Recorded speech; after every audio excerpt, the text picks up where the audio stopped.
Perkenalkan, nama saya Iputu Gede Yoga Paramarta, NIM 2020167210 kelas A1, akan menjelaskan aplikasi bentuk dasar 2 dimensi, 3 dimensi, dan prinsip-prinsip dalam bangunan.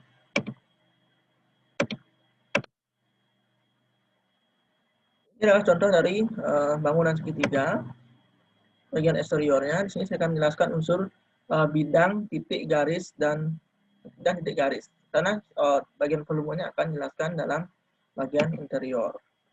Yang saya garisi segitiga ini adalah bidang segitiga yang merupakan satu bidang unsur dalam bangunan yang sini merupakan perpaduan antara titik, satu posisi dari suatu garis dan bidang tersebut, dan garis adalah merupakan perpanjangan dari titik. Yang untuk inilah namanya garis, dan setelah itu perpaduan semua garis itu akan menjadi bidang.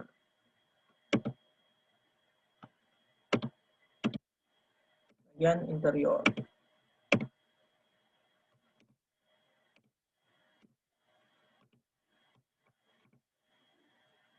Maaf. Bagian interior.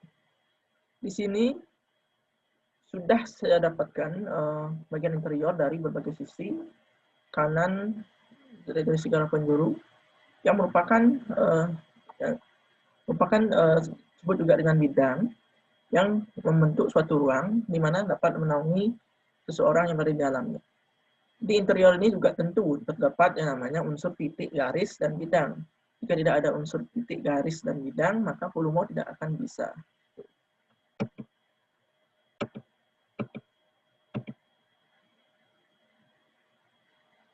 Nah, ini merupakan bagian eksterior dalam bangunan lingkaran.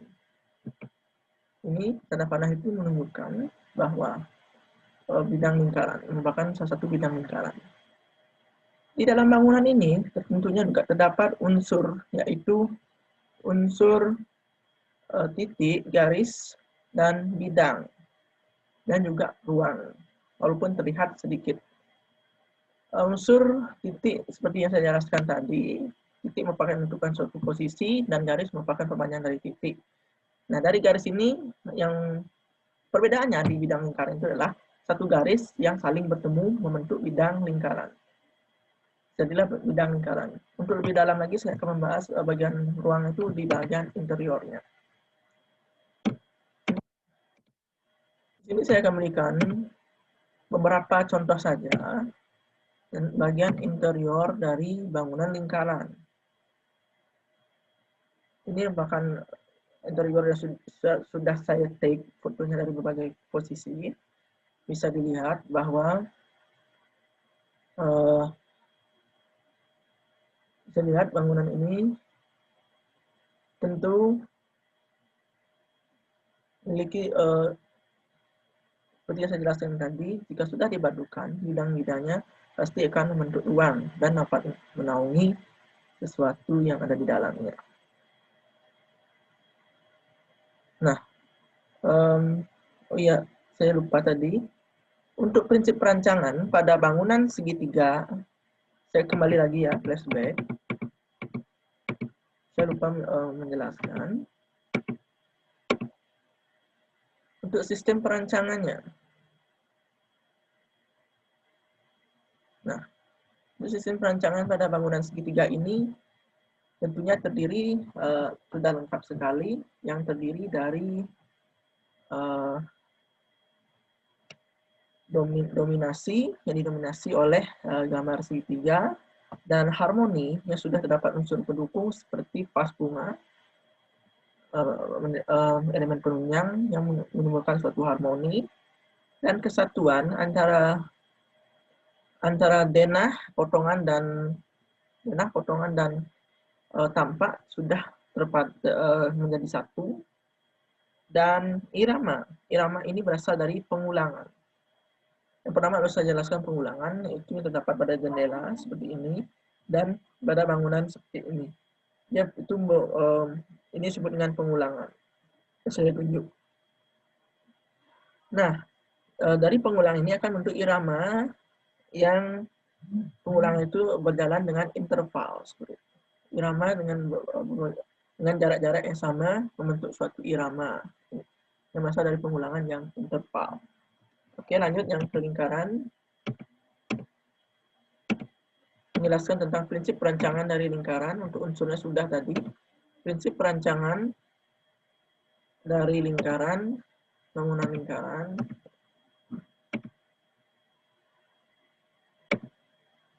Di sini yang saya dapatkan berdasarkan analisa saya, yang tidak dapat hanyalah transformasi. Di bangunan segitiga tadi, transformasi juga ada, tapi dalam foto yang saya berikan tidak ada, karena saya ambil beberapa bagian contoh dari interior saja. Bagian bangunan segitiga tadi ada. Dan lanjut adalah sekarang saya lanjut ke lingkaran. Untuk dominasi memang didominasi oleh bidang lingkaran, bangunan lingkaran, dan harmoni. Dan untuk harmoninya dalam elemen pendukung terdapat pada bagian eksterior tadi, eksterior bangunan lingkaran, terdapat tumbuhan yang membentuk satu harmoni dengan bangunan tersebut. Secara kesatuan semua sudah disatukan, baik denah, tampak, dan potongan sudah menjadi kesatuan dalam satu bangunan. Unsur pengulangan. Unsur pengulangan di sini tidak terlalu banyak, namun ada seperti lampu. Ini merupakan unsur pengulangan juga lingkaran dan juga di bagian tidak terlalu banyak ya. Dan irama. Irama juga jika sudah ada pengulangan irama pasti ada seperti itu. Keseimbangan. Keseimbangan dari bangunan ini itu sangat sudah simetris, bentuk lingkarannya sudah simetris, dan transformasi tidak terlalu ada di sini. Oh iya, di bagian segitiga saya lupa menjelaskan tadi ada juga yang namanya keseimbangan, bangunan segitiganya sudah seimbang. Lanjut.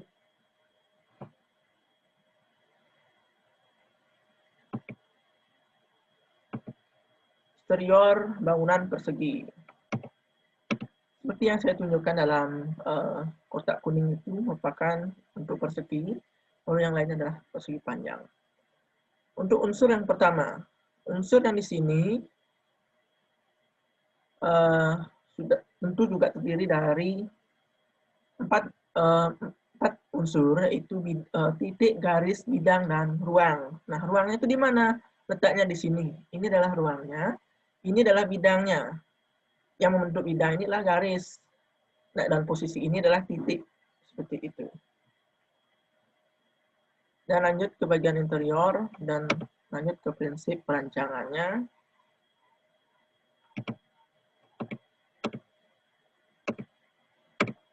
Di bagian interior, ini merupakan foto-foto dari berbagai sisi yang sudah saya ambil. Yang saya pegang sini adalah beberapa sebagian. Di sini unsur yang membentuk ruang, yaitu adalah bidang. Sama seperti tadi. Sini menurut saya semua sudah jelas. Tadi yang saya jelaskan tentang titik, garis, dan bidang. Dan dari bidang untuk ruang. Seperti itu. Nah, untuk sistem prinsip perancangannya itu yang didominasi yang pertama adalah oleh bentuk bidang persegi. Dan untuk harmoni di sini ada harmoninya. Oh,